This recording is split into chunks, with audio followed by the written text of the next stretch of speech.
Hi guys, it's Foye, but you can call me Foye. Hey, this is Lola, but you can call me Lola if you like. Hi, this is Velisa, and you can call me Vels if you want. And this is the Everybody Hates HR pod, episode 21. Woo!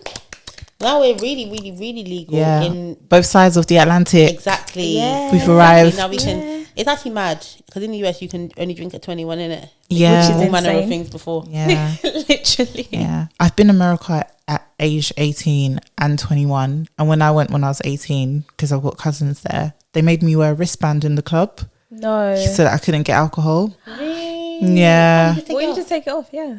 It was one of those, you know, those plastic ones that you need to like cut to take off. It was one of those, like an orange one, so that everybody in the club knew I was 18. How embarrassing. Yeah, Very, very embarrassing. Just the trying to 21 block was you. very lit. I would have thought it would be the other way that you'd put a wristband on people, but I guess most people are over, so Yeah. that's hilarious.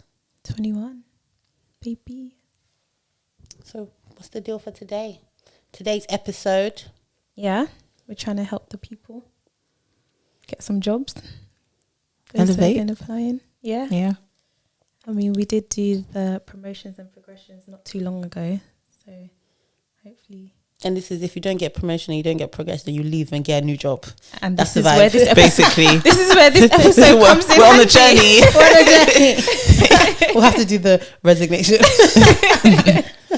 Exactly. Yeah. So I think it's an interesting one because we're HR and we've all interviewed people, but all of us have, at least in the last year, have intervied for jobs as well. Yeah, it's true. So we've been on both Interviewed and sides. got. Yeah, period, per.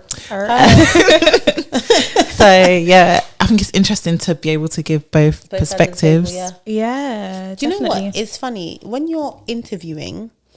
Does it make a difference that you've interviewed people before? You see the other side, or are you just as nervous and just as as everybody else? Are you looking at me? I don't know, basically. I still get nervous. If it's a role that I really, really want and it's been hyped up to me, I still get nervous because I really want it. But at the same time, I do also kind of know not the tricks, but I know what they're looking for when they're interviewing me. But I will still get nervous. Mainly, my nerves come from, am I a good fit? Not from, am I going to answer your questions, the technical questions, right? If that makes sense. It's just more, are you going to like me? Yeah, I think it's hard with HR as well because you can't really test our skills in an interview setting, like in the way that you'd probably want to. Like you could say, oh, write this letter, blah blah blah, but everyone has their. You guys have templates. Like don't do this with me. Exactly. So I think it's really like I've done a role play before at an interview as well, which Have is you? yeah. I did a role play where it was me and my peers. So there was someone who would be my peer in the interview and my manager, and it was like their morning meeting that they would usually have. And yeah, they put they put a case forward.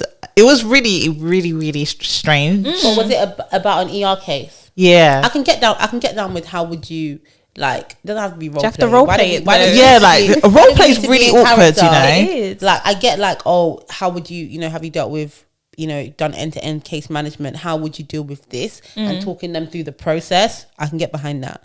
Now get into character and become Mary so that you can deliver. Yeah, Not was- Mary. That's my name. Oh, yeah. Whoops. I'm not married. And that's how Mary had a little But yeah, like why do you have to be somebody else? Yeah. I don't know, but yeah, I forgot what I was saying, but yeah, You can't test people's skills. yeah, you can't test our skills, so it is more about, are you a good fit? Because it's like, will this person be able to talk to the really difficult VP that we know we have, and we can't tell them that there's a difficult VP that they'll deal with. Yeah, You always know if there's difficult stakeholders because they emphasize that in the interview. They'll be Yeah, like, they do. So How like, do you have you ever deal dealt with with- difficult Yeah. stakeholders? You've Yeah. moved on and they come back. So just bringing it back, we've got lots of different personalities in the business. They've moved on. And so how do you deal with conflict? I know that you have difficult people. Yeah. now, And what like- about resistance to change? Yeah. How do you if you receive no as an answer, like how do you then influence them to come on board? And then Literally. if you ever had that kind of interview, then you get the job. You know, you as soon as you meet the person they're talking about, you You know. know. You will know. Sometimes they even 100%. tell you, like, when you get the job, they'll be like, okay, so just heads up. It's so true. I met someone like that, and it was like the CTO, and I knew because as soon as I went on the Glassdoor profile, they were all dragging the CTO. Really Wow. Yes, I knew already before I started. fun times. Boy, you had some fun interview Yeah. facts actually. Shall we get into them? Yeah. I'll just go through some. But the first one was the average number of interviews before getting a job offer is 2 to 3. Now, I think that's really low. I think so too. That's very low. Yeah, because I just feel, actually, maybe depending on the level that you're at, I feel like the more I'm thinking about it now. senior you are, I feel like the less interviews you Yeah, have. one and done. Really? Yeah. I think so. I think the Because opposite. you don't really go for interviews, and when you're at that level, Mm-hmm. you usually like the more senior you get, the more specific the job. There's less roles at the Yeah, more senior that's level, true. And then the more specific it becomes, and the higher like they're looking for more things. So Yeah. for you to even get an interview, you've already ticked. So Yeah, many that's boxes. true. When you're junior, they're looking for a few things. Yeah. They're not necessarily. It's more flexible when you're senior, especially if you're like, if you want to go for like a senior ER role, there's only so many people that can do that. They want to see certain things in your CV. That's true. By the time they invite you to interview, they're just hoping that you're good. That's true. That's true. Yeah. Yeah. So I can get behind that.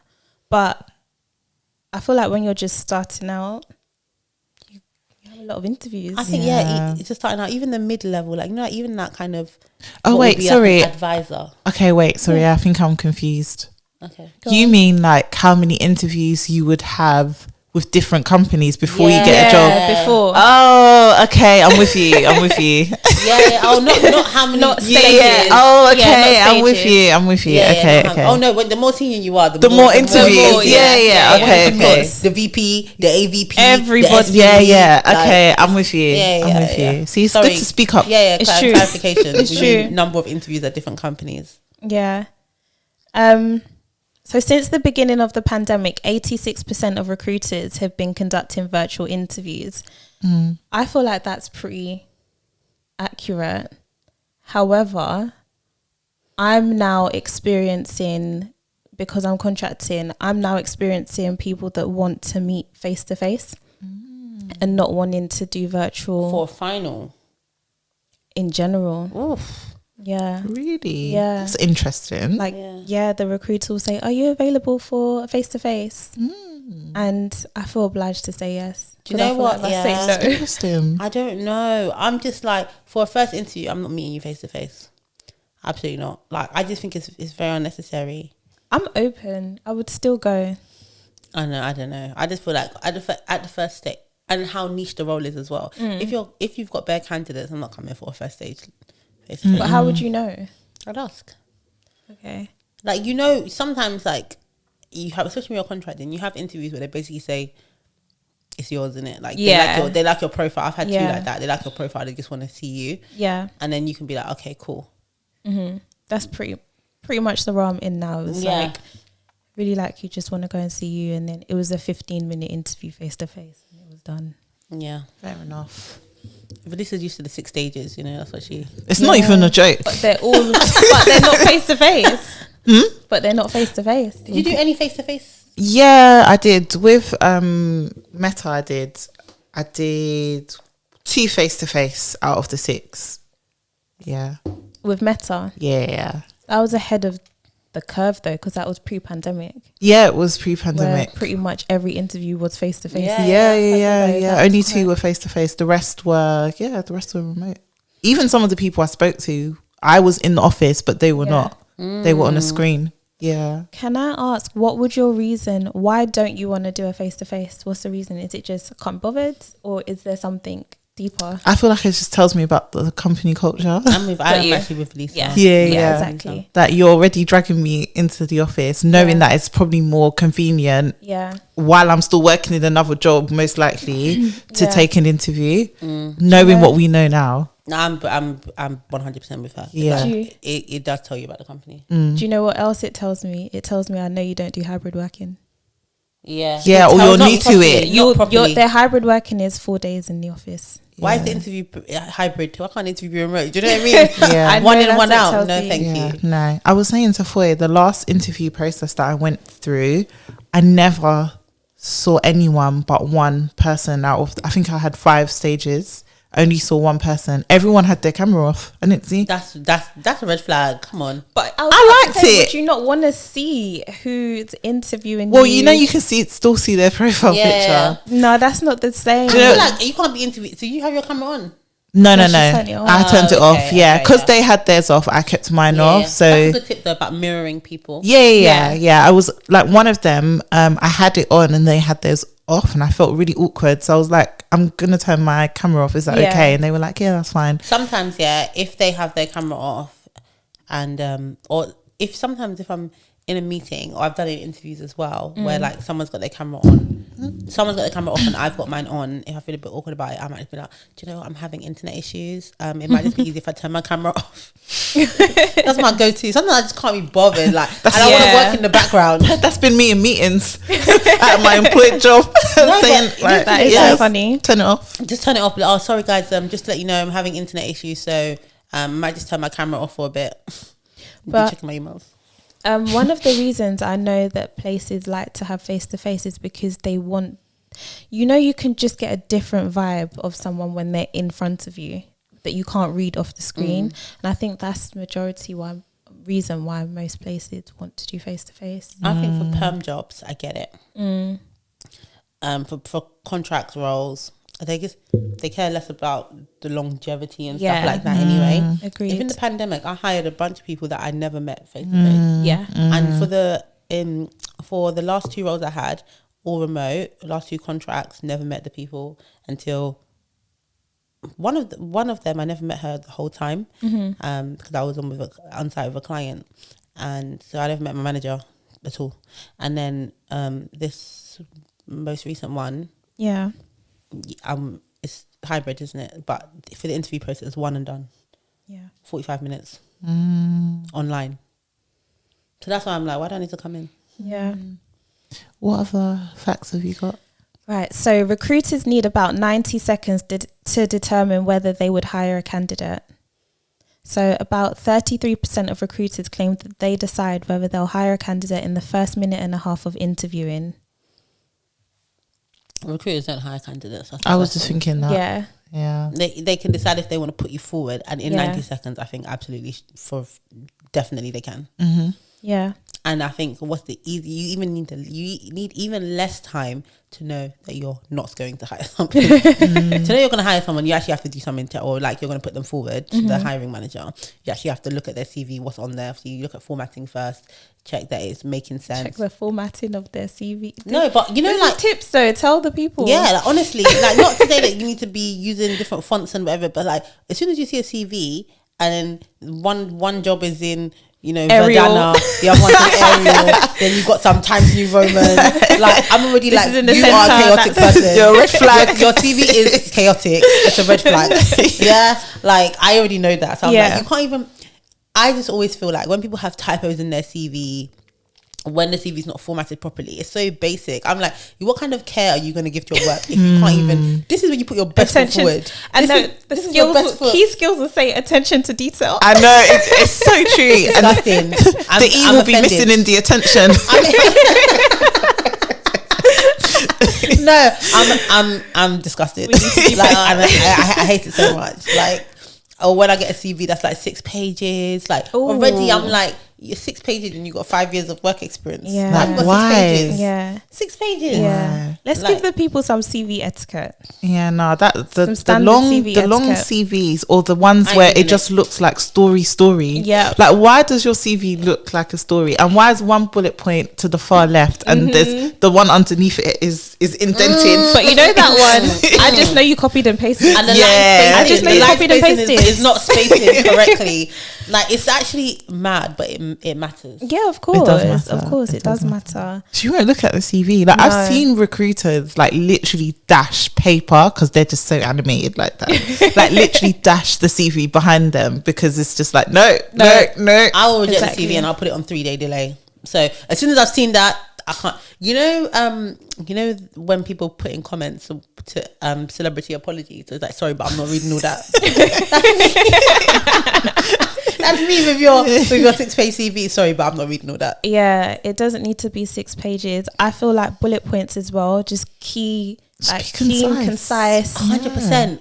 Bullet points. When I see pros, I'm like, you came to do GCSE anthology on your CV. Honestly, Don't need paragraphs. No paragraphs necessary. and like most was of the reading time, the people who will look at your CV will have a general understanding of what your job is. Yeah. So you don't need to tell me every single little thing that you did day to day, because I understand. I have a general understanding, or if I don't have a general understanding, the hiring manager 100% does. Exactly. So Yeah. you don't need to do all of that. I'm going to caveat that small, because one of the worst things on a CV, which you would be surprised at how often I see it, is I don't know what you did.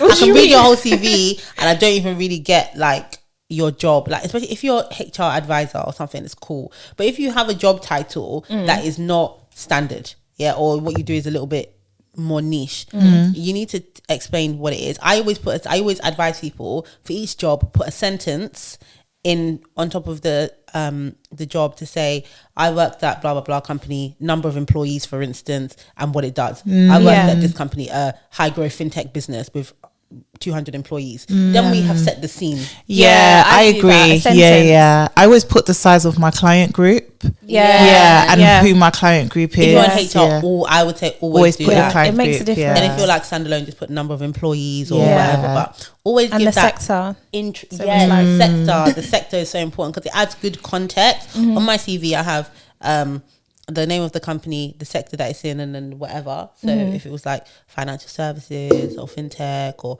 professional services, marketing, whatever. Because they just go straight into a bullet point. I don't even know what kind of business how many people you were looking after. If you're standalone versus you're looking after 1,000 people, it's going to make a difference. Yeah. Exactly. So I always say that. So tell people like, and keywords, because a lot of it, when you're depending on if they're using a applicant tracking system, it's only keywords that are going to get through on your CV. If someone's physically going through it, it's different. But they'll still skim read though. to be honest, I don't know. With ATSs, the keyword thing that's good is sometimes they like when people apply, it will say this is an ideal candidate. Like it will say you will probably like this candidate. Yeah. But with most companies, I don't know about in the US because I think that they're a bit wild. But most UK companies, a person will still look at your CV, not for long, but but I still feel like keywords are important, especially are. in HR. You know the buzzwords to be putting in. For example, ER. I don't know. There's just small words that you just have to always have in there. Yeah, just even managing end to end, just seeing that. Do you know what I mean? The thing I think the keywords are best for is job boards and LinkedIn. So if you put your CV on Reed, for instance, like I use Reed to find candidates. Do you? Yeah, get some good I mean, that's a candidates. separate conversation, but Yeah, but as a recruiter, I'm not a fan of Reed. oh, I hate Reed. but to apply or Really? to look. Both. No, Reed is alright. I've had a lot of my used jobs it come through recruiting, Reed. and I've used it as a candidate, and I just think it's a horrible website.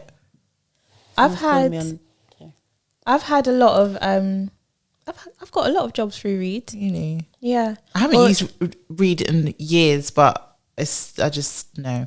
Like right now I'm working on an employee relations role, and like I'll go in and I'll search like employee relations or the things like grievances, tribunals, and I'll look for those kind of keywords, and those people will come up at the top. So that's why it's really, like for me, that's why it's really important to have those keywords in your CV, because if you don't have them, even if you did like a generalist role, it's heavy ER, if you haven't really spelled it out, then you're not getting I'm through. not going to find you. I'm more of an Indeed girl.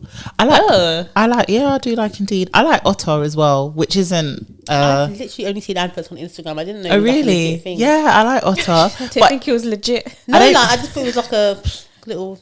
I don't know. I think because it looks clean, Okay. so I'm attracted Is to it. And then it, HQ? Is that what? yeah. And then like when you go to jobs, it's got what the CEO has to say about the job. Then it has how many women work there, how many men work there, what their growth has been like, how good are they at responding to candidates when they apply, like success rate, salary. Like it's got loads of Indeed, like info. it also has to a know. response rate. Maybe that's why you like it as well. Maybe. Yeah, they do. I don't know why. Yeah, Indeed just gives me. I don't know. Indeed, because obviously you get Indeed free with a lot of ATSs, but you have to pay for LinkedIn. So I feel like the LinkedIn just feels like more professional recruiters, and Indeed it feels more like companies recruiting their own people. Do you get what I mean? I hear that. Yeah. Yeah. Right, so this one is lack of confidence during interview is why 40% of interviewers don't take a candidate past the first stage. So basically, interview statistics reveal that employers are looking for confident candidates. Therefore, it's natural that you feel nervous during interviews. However, keep in mind that 40% of recruiters state the candidate's voice, quality, and lack of smile might be the reason for rejection. And also lack of failure to make eye contact. How would you? How do you be in an interview with someone and not make eye contact? But some people get so nervous. seen that. Yeah, I've seen that. So where do you look? The At your CV, at the table, fingers. Do you know one thing about me is I use my hands a lot like this. And there was one interview that I realized I was doing it so much I had to put it underneath to make sure that I wasn't doing it. But some people might think that girl from Southeast London is putting her fingers up and what doing did you do? this. You doing gun fingers? No, But it depends on how excessive you are. Because even today on Black in HR, one of the tips that I gave was be aware of your non-verbal body language. Yeah, it's because you still need important. to like lean forward. You do need to use your hand. Maybe like not all this, but I mean that should not be. But you do need to use your hands. You know, you do need to like if you're being interviewed by more than one person, you need to be aware to look at both people. Definitely. Do you know what I found? Like when I used to interview a lot, when I would sit in with hiring managers, there's hiring managers and HR, more senior people would kind of ignore me as HR and they would like direct all their eye contact and stuff to the hiring manager. And I'd just be thinking in my head, wait me. See if you're going to get the job. It's true. Don't respect you at It's all. true. It's true. So I think it's important to be aware of that. And I think the confidence thing, I think the more junior you are, the more leeway there is to have that not as confident. Yeah. You know, but you're not expecting someone who's interviewing for VP, director, head of, or even a senior like HR BP. Yeah. You're not expecting those people to not be eye confident because contact, like you've been doing this for how long? The smile thing is what I tell all of my candidates, my junior candidates especially. So I when I'm working with like HR assistants, I don't know, talent assistants or whatever, I always tell them to smile because they are always so nervous. Yeah. And then they'll like I do interview prep with them and then I'll be on the phone to them. I can be like, I can hear that you're not smiling. Like, how can you hear that I'm not smiling? I can hear that you're not smiling. I said what I said. I said what I said. And they're like, oh, can you tell if I'm smiling now? I'm like, yes, you're smiling. Like, you can hear it. And it just makes you like, even if it's a phone call and on a video call especially, like you need to be smiling the whole way through. So I would just practice like smiling. So I feel silly. I'm like, but you look better and you sound, and they will like you more. Yeah, definitely. And these are people that smile all the time. Yeah. And then they get into interviews and they're like, yeah, so I really I've done HR assistant for 6 months and don't do that. Yeah. Be yourself and smile and be happy. I think smiling is important and it just helps. Like if someone comes in with, you know, when people say they naturally just have a resting bitch face, like you really need to unnaturally. There's no space for that in interview. Yeah, it's just not gonna work. You need to, otherwise people are just not gonna gravitate towards you. I can't imagine hiring someone who did not smile in an interview. unless scared. No, unless they were. I'd be scared. I have seen it. No, I have never seen it where they didn't smile throughout the whole thing. There has to be a one or two laugh. But when I've sat in with hiring managers when they were interviewing techies, obviously without being stereotypical, a lot of the software engineers, they really came to code. Like they came here to code. And the time that they will smile is when you're talking to them about like the technical stuff. It's like, When they get happy. No, honestly, what you really enjoy. I really Excited. enjoy, learning new languages and I love that for them. But Yeah. I need something to excite you. It doesn't matter what it is, but something has to excite you. because if someone didn't smile the whole time in the interview, I'm gonna Scary. That is that's scary. Yeah, it is. And how do you feel about the I think they said the quality or the tone in someone's voice makes a difference as well? I don't know what that means, to be honest. Yeah, sounds a bit racist to me. No, I think I know what it means. Have you ever interviewed someone who doesn't care if they got this job? Like, you can tell they do not care if they get this job. That's attitude rather But than it's like a tone in the voice, though. Do you know why I don't believe in the whole tone thing? Why? Because I feel like, for example, black people, we know as black people, for example, when we're on the phone, I always knew when I was having a telephone interview with a black person. Oh yeah, of course. No one has to tell me. Yeah. And I feel like White people know too, or everyone knows. Like if they're speaking to someone who's black most of the time. no, they don't. What? Because that's what I found. This is part of my point. I found out that my colleagues did not know. So there was one that I was really close with where I could say, I was like, God, that's a black person. And she was like, Are you really? serious? I was like, yeah. No, they can't. I'm telling you. No. Maybe with me, it's the combination of the name and then the thing. Maybe, the name will always. Velisa is giving. Yeah, we already said it's giving you olive. So Yeah, that's my middle name. I know. You should. not everyone just saying their middle names today. What's yours, Lola? You wanna add it? Oliver, dodge it to me. And Kemi. I have no English name, but Mary. Yeah. My mom said, "My God will not shame me when she named me." Now we know. But yeah, they just never knew. But I felt like when they did see, this is not all companies I've worked, just stuff I've seen, but when they would then see them for face to face combined with the tone, I just felt like, is it really because of their tone, their attitude, or are you just like now marrying the two things and you're like, the tone thing? I don't really get it, to be honest. Because it's racist. It doesn't make sense. No, when I say tone, I think they mean like enthusiasm. Yeah, I think that's what you mean. But that's what I mean. But I feel like you can't. Yeah, you can't always. You can't have an enthusiastic kind of. Oh yeah, you can sound excited about the job. Yeah, you can. You can. But if that's not your natural demeanor or nature, to be honest, I've got a friend like that, and this is what I'm saying. Like, I told her to change. You have to change it. No, Velisa, you have to change it. Do you think so? You're not gonna go far. I told her, but I know people who have gone far, and they're just monotone. It's just it doesn't mean they're not funny or they don't have they're not charismatic. I've literally got a friend who's like, I'm so happy. That's my friend. Like I'm so happy. That's so good. But this is where I think inclusivity is important. Skills. You have to have other quirks about you. You do, but I think this is where diversity is important, because you will come across people who their natural demeanor is not to be extroverted or to be like overtly charismatic in the way that people in the workplace are used to. Because this is why, now I'm going on the tangent, you set me off. Gosh. This is why it's hard to see black men in certain places in the workplace. Agreed. Because they want them to be that whole, and it's just not them. They're not. They're very just more laid back. I actually think like I agree with that. But when I'm talking about having enthusiasm, like they can have enthusiasm, it just looks different. Is that what you mean? Yeah, and they need to. They people who are who want the diversity and want to bring like black men in particular. I'll say, because I think black women are generally better at. Yeah, we know how to. We know how to play. We all play the game because we feel like we need to. But black men, you lot are more stubborn. You lot don't want to. You don't want to play the game. You don't want to know that their joke was dead. Literally. So I feel like these workplaces need to be more open to understanding, okay, what my joy looks like isn't necessarily what black boy joy looks like in the workplace. I hear that. You know what I mean? I hear that. But the only thing I would say, I digress. I worked with a guy. Really, I worked with a guy, and it's really bad. It's not a very HR thing to say, but he reminded me of Eeyore. The donkey. So monotone and so dry. Oh, okay. I thought you meant physically. No.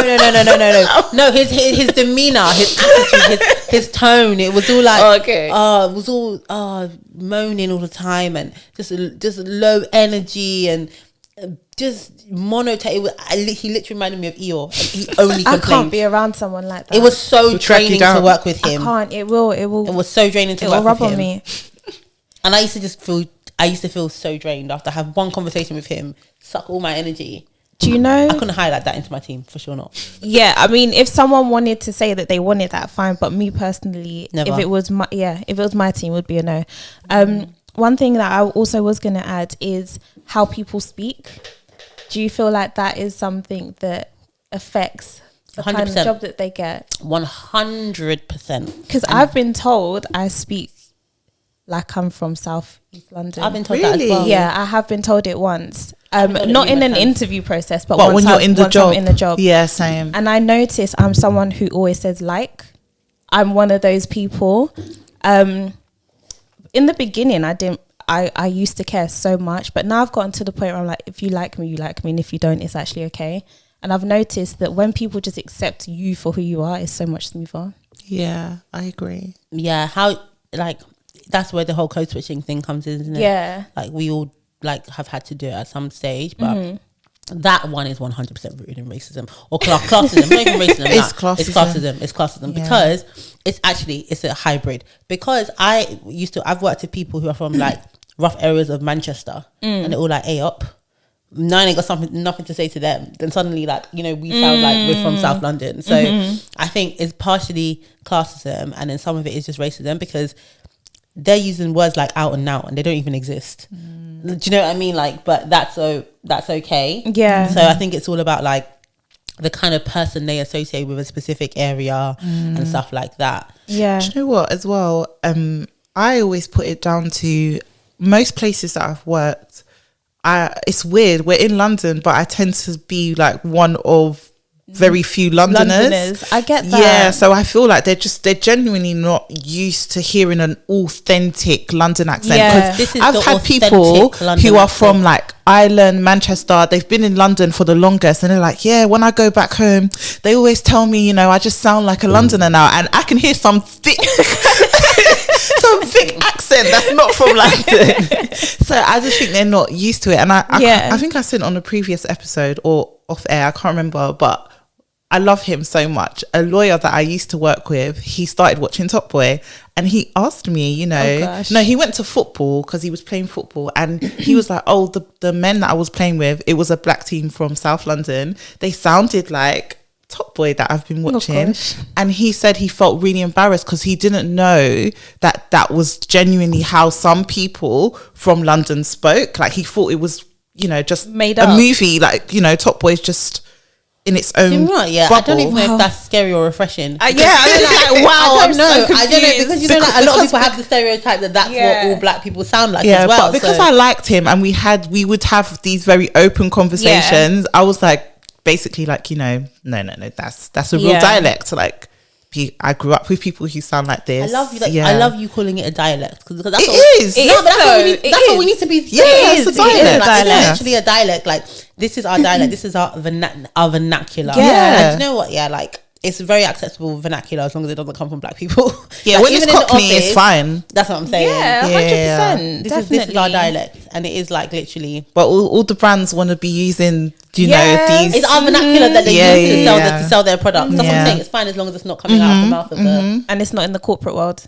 Even in the corporate world, like oh my gosh, like, I've worked with people who are like, oh yeah, my boys, you know, are in my ends, and they like to do all that kind of stuff, and it's fine because it's like a little bit like tongue in cheek coming from them, but it's no one would ever judge them for it. Yeah, but I do think it's important because I feel like a lot of people would already knock your confidence because you're already overthinking of what to say and how to speak when you're just sitting down. Even if you know the answer and you've got the skills, you're already just thinking, how do I utter this? It's hard. Which so is sad. really hard. What I want to tell people to do is to be themselves, but what I want people to do is to get the job.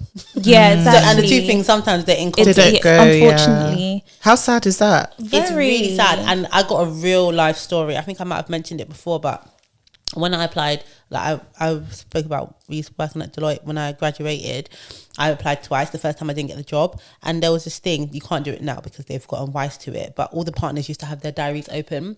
So when I got the job, I could see in the partner's diary, and when you go for an interview with the partner, they put all your notes from any previous interviews you've had, even interviews that you didn't pass. So the guy who interviewed me, the partner who interviewed me, gave me the job. They had told him that I'd applied previously, whatever. They'd given him the notes. So when I got in, I found out you could do this. So I went into his diary 6 months before when I interviewed, and I read the notes from my first interview the year before. Wow. And in the interview notes, one of the partners, who is like, I don't want to say, not because she's a woman, but because she's a terrible person. She's a bitch. Yeah. she was literally terrible. She wrote in my notes that I said "gonna." And that she didn't think it was like, I didn't present myself She well. put that in her notes. Oh my gosh. I said "gonna," and I was like, see, that's scary, because you would rule someone out because of that that's word. mad. If I would have sued her ass into the sky, mate. But like, she wrote that I said "gonna." She said I said it twice in the interview. Wow. Oh, she was counting. She said, and she put in quotes. She said, "I said if you was gonna," and I'm like, come on, I was 21, like just finished uni, first class degree. Do you get what I mean? Like, the decent A levels. Like, obviously not as polished as some of the other people, and I sounded very different then than I sound now. But gonna. Wow. And that is what didn't get me the job. That's crazy. But that's what I mean. Then there's gonna be hundreds, thousands of people like you out there when you just finish uni. Imagine you've just gone to, you're a London person, you've gone to the Midlands for uni, you've come back, and now you're trying to get into the corporate world. It takes a while to adjust and do that whole code switching. At the end, if I said "nout" in an interview, would they have sent me away? No. And also, they had other notes in there from the people who had taken me to lunch, because at the final stage, and they had written really positive things. And when I actually showed up the next year, the guy who took me to lunch came to my desk and was like, "I'm so glad that you reapplied. I really wanted them to take you, blah, blah." It was on the other side of the department, so I wasn't working with that lady. But everybody had said really positive things, and she had the final say, and she said, I said "gonna."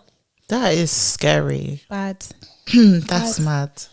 So that's why I say to people, like, obviously it's better to be yourself and stuff like that, but sometimes you just gotta play the game. Like, I wish people didn't have to code switch, but ultimately there's times when I know it's helped me, and I wouldn't have been able to achieve what I achieved if I didn't. Yeah. It's very sad, but it's the reality. So I'm not going to be like, oh, be yourself. Yeah. Ideally, you can and be successful. But it's always within reason. It's not. Yeah. There is, because I feel like in one of the contracting roles that I was doing, I was doing an interview, and the hiring manager asked me a question about the person, like, what are your thoughts? And I was like, I don't really feel like they were on vibes. And then she looked at me kind of like, what does that mean? I like that though. And then she started using it, and I was just that happens. Yeah, they pick up your lingo. Yeah, and I thought that was really weird. But also from my perspective, I felt comfortable to say it. I didn't feel like, I don't think they were the right fit. I just felt like they weren't on vibes. But do you think that's because of where you are now in your career? Exactly, because I would never have said that when I was just starting out. But that's why I'm saying now I feel more authentic to, if you like me, you like me. And if you don't, I don't want to work with you. It's that simple. But when I was first starting out, I wouldn't be like this. It's only because I've developed a bit more and got a bit more confidence in myself as well, to the point where I'm just, I don't want to be in an environment where someone's telling me you can't say "gonna." Like, what's that? I remember I say cool a lot. Like, I say cool. Like, if someone sends me an IM at work, I'll respond cool. And I've been doing that for years. And I remember before I would be like, okay, thanks, whatever. Now I'm just like, cool, it's fine. The CEO of my last permanent job, I remember he just, in every meeting, and we'll have like a debate, he'll be like, okay, well, this is not the hill that I'm going to die on. Because I just, one time I said it in a meeting, he was like, what? And I was like, yeah, it's not the hill that I'm going to die on. It's not the rock that I'm going to die on. He's like, what does that mean? I said, it's like, but it's the saying. Yeah, exactly. It's the same, but it's like, I think it's so common. It's so common with us. You know what I mean? Because we have, like, even with our parents, like, it's a bit dramatic. Yeah. So I was like, yeah, this means like ideally, yeah, but if it's not the case, whatever. So he would use it all the time. He'll be like, okay, Lola, it's fine. This is not the hill that I'm going to die on. If you want to do it, just do it.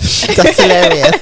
Mine was move mad. Everyone started saying move mad. Move mad. Yeah, I was like, this guy's moving mad. And then I'd start having conversations with other people, and they'll be like, Velisa, you know so and so, right? He's moving mad at the moment. I'm like, okay. Do you know what? But have you noticed it's such a dramatic culture that we have? Like, let's be real. Yeah, I had to stop myself from saying I can't come and kill myself. Do you know what I mean? Yeah, I had to stop myself. Do you know what I mean? I've actually said that. Like, I said, again, in the job that I was like, my last permanent job, I would say stuff like, look, I can't kill myself. Yeah, that one I had to. And then they would take it so far. Exactly. Literally trigger. trigger. Where I was working, like, people would start saying stuff like that, and there was not. What was the other one? Like, I remember somebody started saying, one of the people I worked with said, "Oh, but you know, she doesn't have two heads." And I was like, I need to stop.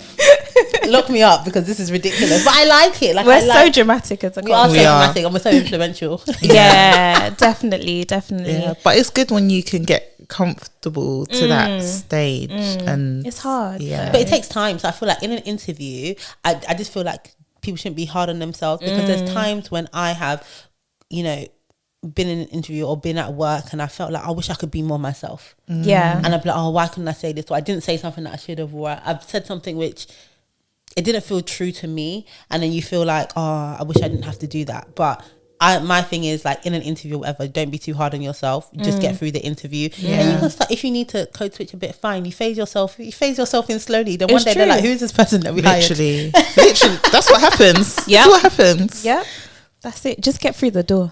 Yeah, honestly. And then you go see the real me. Then you expose yourself. Basically, that's how it is. Just get through the door. Just a couple more. This one is 71% of interviewers will pass on a candidate who isn't appropriately dressed. Fair. What's appropriately dressed? I was saying in to 2022 to you guys, like, I don't know how you come to an interview and you're not appropriately dressed. What is appropriately what could you dressed? It depends where you're going. Like, it depends where you're working.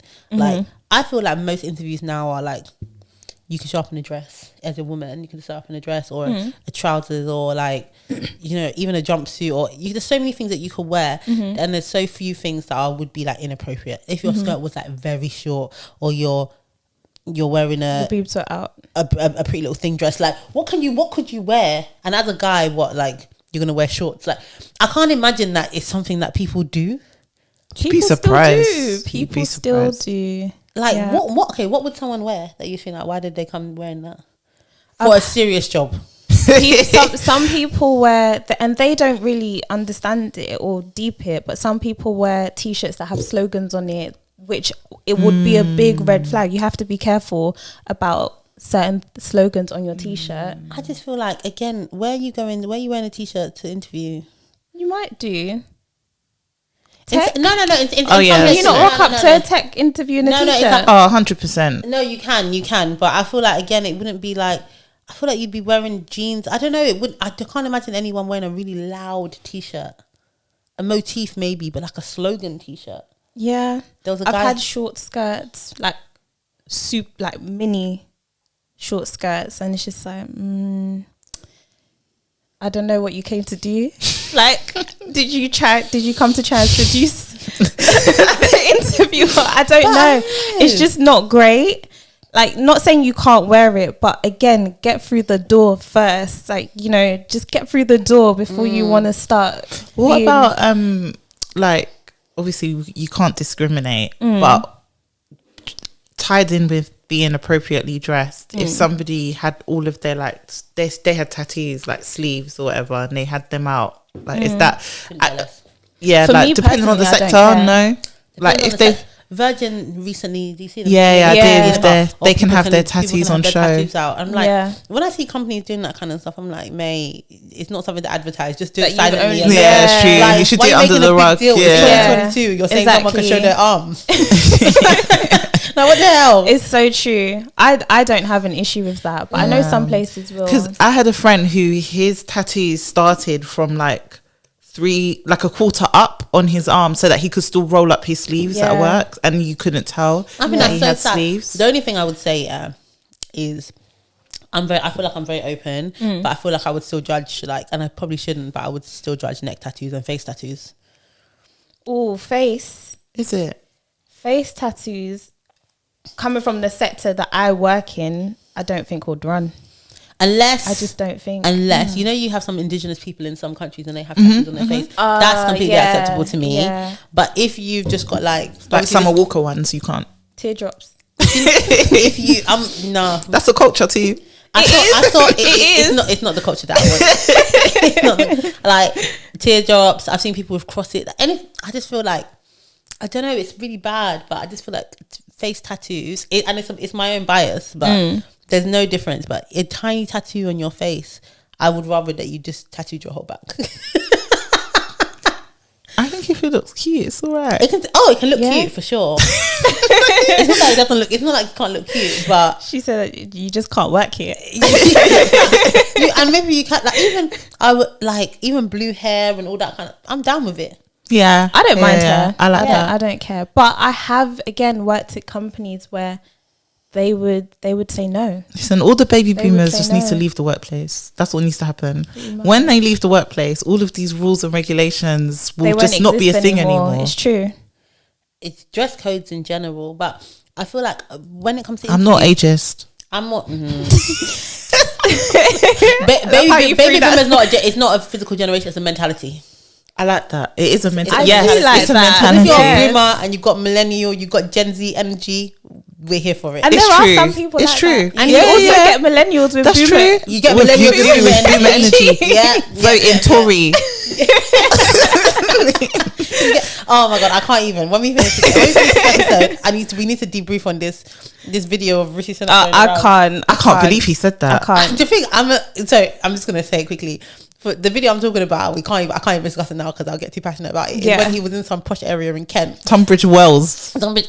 Well, then he was telling them how he inherited, the Tory party has inherited policies from Labour which diverted all the funding to deprived areas, and that he has started undoing that so that the wealthy areas can get the funding again. I was like, just say that you Just hate shame on poor you. people. Just say you Just hate shame poor on people you.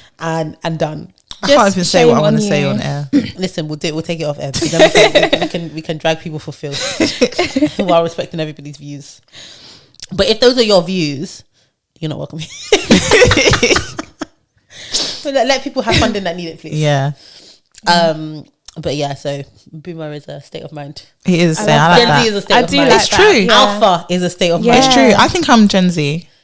I think you have I think in You your heart do, you're Gen you Z. do, yeah. I said it in the group Okay. chat the other day, innit? You did. Do you know who Dre Brown is on TikTok? No. Oh my god! And he goes, "I love a hood jam." That's why You you ain't are know Gen that. Z. You're Because he definitely does Gen loads of Z. all his TikToks are being Gen Z in the workplace. Okay. And they're like, oh, you know, and we want you back in the office. And he like slams his laptop and he's like, no. I'll show I do you think them. you're definitely Gen Z. you're our resident Gen Z. Yeah. But I think it's because you work in tech. I agree. I don't know if it is. I feel like it's just think I it think is. in your heart of hearts. But that's why she works in tech. Yeah, like tech is the industry for I think me. you work in tech because you're Gen You're Z right, in your because I've heart. been like this, but I used to get in trouble for being like this. Because you wasn't in Now tech. you're ahead of your time. You said going to the office. See, when she Yeah. was in When John I- Lewis and I was all of putting that, my that's why they were doing headphones disciplinaries. in while That's why working you in were asking them questions like you were pressuring them. Why do I need to wear my tights in 30 degrees? Exactly. Yeah. And going through disciplinaries all the No, time. I'm free. Yeah. I was talking about you at work. You know, the lady that I was working with, that I work with, and her son works in some store, and he's been late a few times, and he's been called in for disciplinary. And then she works in HR, so really? she had to tell him like, this is what this means. And then she said, this is the most Gen Z thing I've ever heard in my life. She explained to him what the meeting was for, and he sat down and he wrote his resignation. I love that for him. And I told her about you. I said, don't worry, it's not lost. I've got a friend who works in HR and had lots of discipline. She said, she explained to him that you're going to get in trouble. They're going to discipline you. And he said... Discipline? Yeah. No. And He said, no. Do you know what he did, which is very ungendered? He wrote it in pen. He wrote down... really? He sat down with a pen and he wrote his resignation letter. As I an love actual that. letter. As a Or like letter. on a And he post-it folded or it up and something. he said I he was love gonna that. hand it in on his next shift. I love that. But that's Yeah. very Gen Z. How dare you give me a disciplinary? For real. That's not you though. How many more? One more? One more, yeah. Yeah. So 76% of respondents reject candidates who appear arrogant. That's quite high. That is high. Yeah, but how many? It's 76%. How many candidates would it actually come across as arrogant anyway? True. Majority of interviewers won't consider a candidate who appears arrogant. Of course, having confidence is good, but employers need to know you can respect their authority and value the team. I don't know about that respect the I authority. hear that. That's why Nike didn't stick with Kanye. That's like what? Nike, they didn't stick. That's why Yeezys is with Adidas. that's They why I couldn't went work to with Adidas. him.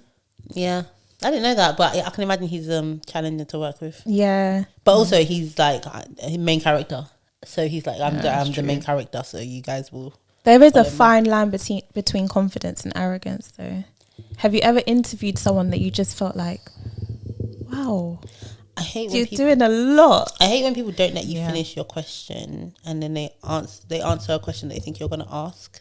Oh, that's not the question. Yeah. don't like that. Yeah. In an interview, especially. Yeah, don't interrupt. And there's Yeah. something that people can do which can come across as either arrogant. You come across as arrogant, but also at the same time, I feel like you don't know what you're talking about. You know, where they're like, yeah. You'll say something, they'll be like, yeah. Oh yeah, of course. And it's like you're not listening to what I'm saying. Yeah. But you're already agreeing and acting like you already know. Yeah. So it just makes me feel like it's a little bit arrogant, but also I feel like you don't know what you're talking about. Yeah. And in my head, I'm already envisioning the clashes you're going to have with certain people.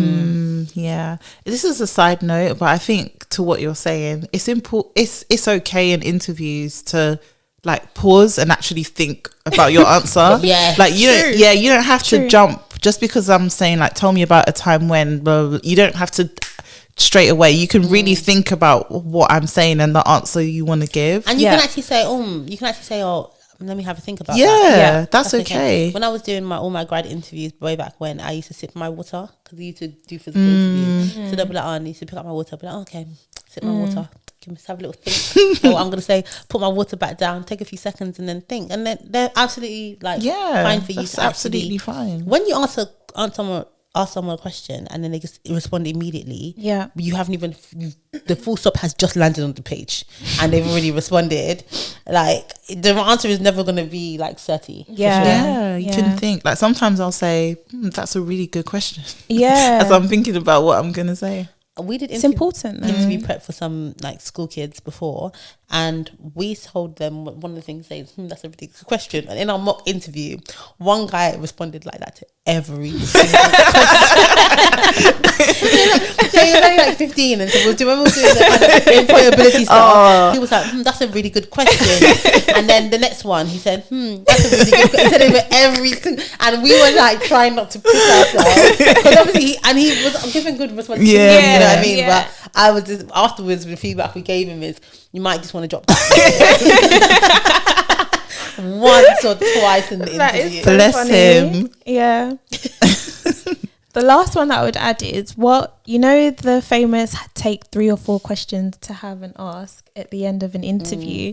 Have you ever been conducting an interview and you ask them, do you have any questions? And someone says, no, that's it. Yeah. Yeah, I've been Plenty there. of time. What does that do? Does that change your opinion of the person you're interviewing, or does it not? I just feel like, why don't you have any Yeah. questions? Yeah. Sometimes the thing is, the questions that they might have had, you may have Said, answered. yeah. So But say that though. yeah, sometimes but if That's they true. say, oh yeah, do you know what, most of all the questions I had, you answered. Yeah. And then I feel like you should still come up with something. So I might say to some, if I had nothing, and I might say to someone, so what do you like about working here, or what kind of person do you think will be really successful here, or what do you think the main challenges for the person coming into this role are going to be? And Those are my favorite questions. Same. Those 3 ones. Yeah, Just literally. saying, they're in Same. my back pocket Yeah. all you can the literally time. ask them you can ask them like anything. Like you can ask them to anybody. Oh, so what? And people love talking about themselves as well. Yeah. They love it. Oh, and you might even say, I saw on LinkedIn that you've been here for like quite a few years. Like, Yeah. what's kept you here? Like, Yeah. Yeah, You exactly. Yeah. They're quick wins. Yeah. I always ask if I have an interview with a director or VP, I always ask them what is the biggest change they've made in their role in the company. That's a good one. Yeah. Because there was one company there was the first person that was senior that asked that question to you. They were really impressed, so it just stayed. It just stayed with me. You add it to the Yeah, so now every time I meet a senior person who's interviewing me, I ask that question. I That's a good also one. ask one about priorities. So I'll be like, so for the person coming into this role, what do you think like their top priority or a couple of priorities are going to be, and they'll be like, oh yeah, we need to get a new LMS in, we need to improve line manager capability, we need to do this, and then they just talk. Like, okay, then they feel like you haven't actually said anything, but they feel like you've said It's true. But I think that one's important as well, because I think people do get stuck on, what do I ask or what should I say? I just think saying no is, I mean, it might not make a difference, but I just feel like there's always something that you can ask. Yeah, just simple stuff like, what's your favorite thing about working here? Yeah. You know, like, you know, or just anything. There's so many, I feel like if you have 0 questions, it doesn't look good. But if you don't have anything, at least say, do you know what, I think you've answered some of the questions in the introduction, but I will get back to you. That is there an email that I can, do you know what I mean? Just something to say, I am listening to you. I'm just, and do you, not just no. I've had candidates who follow up after the interview. Do you ever follow up after the interviews and send them an email? I don't follow up personally. And she's a stush babe. It depends if you go direct as well. I'm not going to say what I was going to say. I find it annoying when people follow up. Really? Yeah. Because now you have to respond. No, but it's not follow up with a question. If you follow up with a question, fine. But I've had some people that just follow up and say, it's a really nice interview. Thank you. That. I like it. I think this is the South London, because I feel the same. Like, I just feel like, what do you want? Brownie points? What do you want? Brownie points? That's exactly what they want. Yeah, but it's not worth. Know your audience. You're giving your beg. Basically. Like, unless you come with a question, why are you doing that? Yeah. I feel like if you really like the candidate and they send you a note, especially if you've had actually good conversation, and they send you a note to be like, oh, I just want to thank you for your time today, like regardless of the outcome, like really good to connect or whatever, I think it's fine. Yeah, it's fine for everyone else. It's not going to make you think of them any worse. But it's not going to make me think of you anymore. I think for a lot of people, no, it does. I am not going to be like, oh, because you said thank you for having an interview that we already knew we were going to have, I'm now going to put you at the top of the list. But you know what? Now it does for a lot of hiring managers. Now Foye's brought it up, it's a red flag for me. Are you serious? Do you know why? Yeah, because I just feel like those people come into the workplace and they just lick bum, like just. Yeah, but that's what a lot of people want. Yeah, but I don't like it. Yeah, not you. Stay in your role. Also, it means you've studied the game too much. Like it's too manipulative. It's too manipulative. No, we're crazy. I do. You're basically, the two of you are saying you guys are really trying too hard to get. It's manipulative behaviour, because it means because it's very calculated. Yes, you know what I mean. Now when you come in, it's given you've gone into Love Island to do Project Molly May, so you know what you're doing. Like, it's given that flathead. Serious? what was that about, Tasha? Do you know what I mean? That's what it's giving. I'm sorry. Oh my god! Wait, you guys are saying that they're trying too hard to get the job, so they should try less hard. Like, we have heard you. We've heard you. You was cool. Like, we're all good. It's a process. We will come back to you. I've actually had interviewers message me and say, "Oh, like it was really nice meeting you." Blah blah blah. That's fine. Yeah. You wait until you're spoken to. Yeah, that's absolutely fine. I love when a recruiter keeps in touch with me. Flirt with me. Go on, tell me how good I am. You know what I mean? Even when they copy and paste the feedback, sometimes give me some of that. Like, yes, but I won't come to you. No. Okay. If my candidates want to send like follow up emails, I'm really okay with it, and it does help you like. Especially when you are more junior, it definitely helps you to stand up from other people, because when you're more junior, it makes people feel like you actually have initiative, or you might be comfortable to like send emails and like, do you know what I mean, go out of your way. Fair enough. But I just think. Let me not discourage you. Let me not discourage you. But no offense to anyone, but this is why me and Foye will never be on a dating site, because you have to. It's the same energy. It is the same I met the love energy. of my life on Bumble. You did. This is my energy. You did. And you're in agreement with sending the email. I am. But you have to do it properly. And especially the caveat I'll add is if you absolutely bomb the email, obviously, I mean, the interview, you won't necessarily know, but those are the ones that kill me a little bit. It's like, you're not getting this job. But if I genuinely that's it. Like, when why do you think you're that good that you can, that you should now come and be doing? Yeah. No, I feel like it can seal the deal for you. Really? Yeah, absolutely. Maybe at that level. You see the one that I had. But if you're at a senior level, I'm not. think about it. You're going for No, I think a I really think, senior level, and you just put a couple of lines. Thank you for this. No, I think Excuse me. they. Let me tell you, they actually love it. I think, especially like respectfully to those watching our friend on YouTube, old white men, they love it. They love like being hailed. Do you know what I mean? I think because if you do actually like someone, and that's kind of them If giving you you like the green them, light, yes. that Yes. oh, well, if you hire me, I'm Yes. interested. If Kind you of like thing. someone, If I had one, I had an interview recently for the new contract, and as soon as I got off the call, I said, "Guys, I smashed it." Yeah, you did. And I said, they're calling me. You did. That's the kind of thing I would definitely follow up, because I'm like, you already like me. Yeah. Now I'm just. But you would follow up straight away, or you would follow up if you feel like you haven't heard back from them. That's different. Following up because if you haven't heard back. is different. Just in general, like you might have the interview, and then like at the end of the day, you might just say, "Oh, like just wanted to say blah blah blah." Like it's fine. If I hadn't heard back by the end of the day, I might have sent it just to prompt them to hurry up. I just think it's very calculated. We behaviour. all support. It's not natural. It is natural. We It's support not. anyone who wants to send follow up emails. Okay, It's what's not natural about it. we just won't be doing it ourselves. It's a bit forced. I don't think so. I think it depends. If you have a good rapport with the person, I think it's absolutely fine. Have you ever interviewed with someone? Obviously, like again, our friend on YouTube. Have you ever interviewed with Do you someone? think he secretly still watches? Yeah, he is from a burner. He's definitely still watching. You don't even have a burner. Like, if you ever interviewed with a black person, so I had one. The contract before is the first time I ever had, like, would have been working for a black woman, and I sent her a follow up email. I connected with her on LinkedIn. Why did you do that? Because I just loved it. We had such a good conversation. I just wanted to like just say, I wanted to keep in contact with her either way.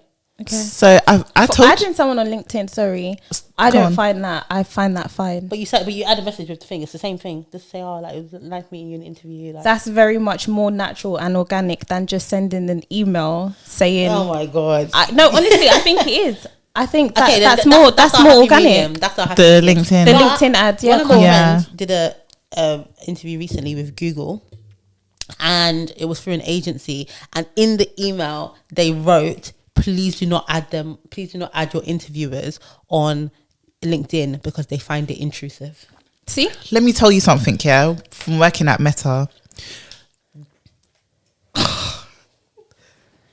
the amount of LinkedIn messages that I would get just because of where I worked, I fully people that you've understand. People People that you've interviewed. yeah, but just because I interviewed you, you don't have to add me. No, you don't. But like they specifically said, don't do it. I fully understand it. But interview do you know why though? Because people who work for like Googles and stuff, you constantly get people in your DM. Like the worst one for me, this is a side note, but the worst one was people coming in my LinkedIn DM saying, "Can I help you get your Facebook account back?" No. What Facebook account? Like when people would lose their Facebook account, Are you they would joking? I can show you hundreds of What, the DMs people that I've you know? had. People I don't know from Adam. Like one guy, he even Like someone that messaged someone- DM'd me saying, "Oh, I've got X amount of followers on TikTok, Facebook, and Instagram, Why and are now they I've lost messaging it. Can you? you?"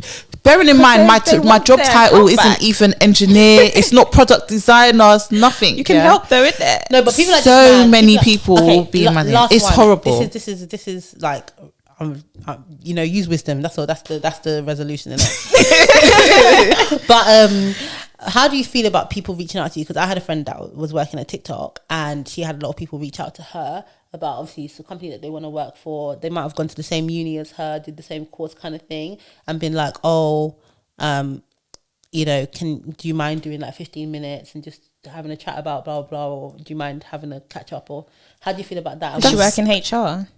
No, but she worked in the same thing. She didn't work in HR, but she let's say you're a software engineer and someone is a junior software engineer and they're trying to get into a job like TikTok or something. Yeah. Like, how do you guys feel about reaching out to people that are at businesses and asking them if they're happy to have like coffee chats or Zoom As calls? in, if we're happy for people to reach out to us to do that. Not you guys in particular, but in general, the practice of asking people at a company if they're happy to have a chat about their journey or People. Sorry, Foye. No, it's okay. Like obviously because of Black in HR as well, so people are always like messaging me and asking. I've had Zoom chats, I've had phone calls, I've had email conversations with people. Just it depends on how you approach me. You are someone who if you weren't someone that was putting yourself out as that kind of person, do you know what I mean? Because they probably know that you might be a bit more open. Yeah, that's true. Yeah. But if you weren't like advertising like you're happy to help, do you think it's okay practice to basically message people that you don't know on LinkedIn? And I think it depends on how you do it. Yeah. Yeah, I think it depends on your approach. I also think, I don't actually think there's anything wrong with it. There isn't. But I think you need to also understand that you might not get a response, because not everyone is a mentor or a coach, and they're not looking to do that. But I feel like it's okay to do, but just know that you might get ads, because not everyone will be open to responding it's back. true. And I feel like I have done it in the past for specific things. Like when I was starting my own business, I reached out to somebody that I really like. She runs her own business and it's really successful, and I asked her if she would happily do it. But I've actually got some tips for people that do want to reach out to people that they don't know, because I get quite a few of them as well, just because of the content. When you're reaching out to somebody, acknowledge that you know that it might not be possible. So say like, oh, blah, blah, would you have time? If not, no worries. Like, thank you so much. I really appreciate blah, blah. Or if they do make content, you know, if you appreciate their content or whatever. If they are someone that makes content, make sure you've checked what they've put out before you come and ask them a question that they've already answered. Yeah. Like, 'cause that's really frustrating, and it's going to make it like... that happens quite often. It happens all the time. Like, I have it like all the time. Yeah. Someone will come and ask me a question. How do you do this? Or on my CV, and I'll be like, I've literally put a video out. I've said Watch this the video. already. And then also say what you specifically want in the message that you send to them, because there's nothing worse than having, I'm trying to get into HR, would just like some help, you know, do you have some time for a chat? What do you want to know? Because actually I might be able to tell you in a message. Everyone's busy. I might not be the best person. The thing that you want, I might not be able to do. Like, what specifically are you doing? Like, if the question is, for instance, I'm trying to get into HR, I'm not sure whether I should study CIPD or focus on, you know, trying to secure a job first. Like, what would you advise? Cool, we can talk about that. There's something in there. But just, hi, I'm really looking forward to getting into HR. Like, can we have a chat? Like, it's just, there's nothing in there. Like, I can't really respond to that. Or like, or even so, would you mind giving some help? I'm like, help on what? Yeah. So you have to be specific about what you want to get out of the conversation, or what you're hoping that they'll respond, because that kind of wishy-washy, no question, I'm now having to dig through to find it. Like, I get it all the time. And it's annoying. I hear it. And if you do have a specific question, then it can be answered. You must get loads. I do. Not gonna lie. One of my pet peeves is the Insta voice notes, because they're a minute long. So don't send me 10 questions Insta voice notes, because that's 10 minutes. Yeah, literally. Yeah, I've had people, and honestly, I love all of like the Black and HR family community, but I'd rather you say, can we have a phone call, than send me like 10 Insta voice notes, or like, you know, can we have a chat? Just don't do I like voice, because you can't reply. It's not like WhatsApp where you can reply to. So I now have to try and remember all what I've heard in each voice note. And also, it's just the time commitment. Yeah, because like, it's a time commitment. Spend 10 minutes to listen, and then 10 minutes to respond, and then there might be follow up or whatever. And have a baby, guys. Like, I don't have a baby, and I don't even. I'm juggling. I don't have a baby, and I don't have that kind of time. There was a guy who I've even put it in the group chat because he annoyed me so much. He remember. messaged me and he just said, "I've got an interview on Tuesday. Can you give me something?" And I said, hello. And I said something like, hi. And then I literally said, I responded to him like 2 days later, because I thought, I'm not doing this now.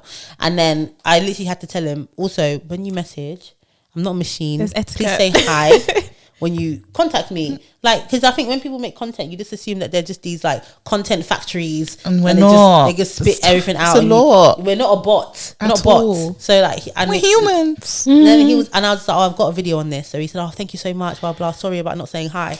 Then he came back. He's like, I'm going to subscribe to your channel. Then he came back like a couple months later. I was like, just to let... What did he say? Something... Yeah, I don't know. He came back to ask another question. And I actually sent him the link to the video this time, because obviously he's not doing it. And then the next day he came like, oh, I'm watching this video. It's so great. I'm going to subscribe. Did you that said he's going to subscribe? So you're even asking me for advice that you haven't even laid eyes on tried to look at this video yet yourself. He just came to take. Yeah, honestly. I was just gonna say, so again, the moral of the story is apply wisdom. That's the moral of every story. Yeah, it's actually true. It's the moral of every story. Like, use wisdom, please. Yeah. We done? Yeah. Yeah, that was her hand. Yeah. She's like, let's wrap this up. Anyway, like, share, comment, subscribe on YouTube. we need to do a pre-record of it. Or we just stick your face. Yeah, we just stick it in, right? Exactly. I think also, do you know what we haven't had in a while? A dilemma. What's going on, Yeah, guys? we haven't Well, had you are a good, dilemma. yeah? If you're happy, we love that. We for love you. it, yeah. But obviously, if you're not, let us know because, yeah, we can help you out. And it will avoid you sending 10-minute voice notes to For people. real, for real. We could just answer it on the pod. Give us the dilemmas. Yeah, so that's it really. That's a wrap, guys. Bye.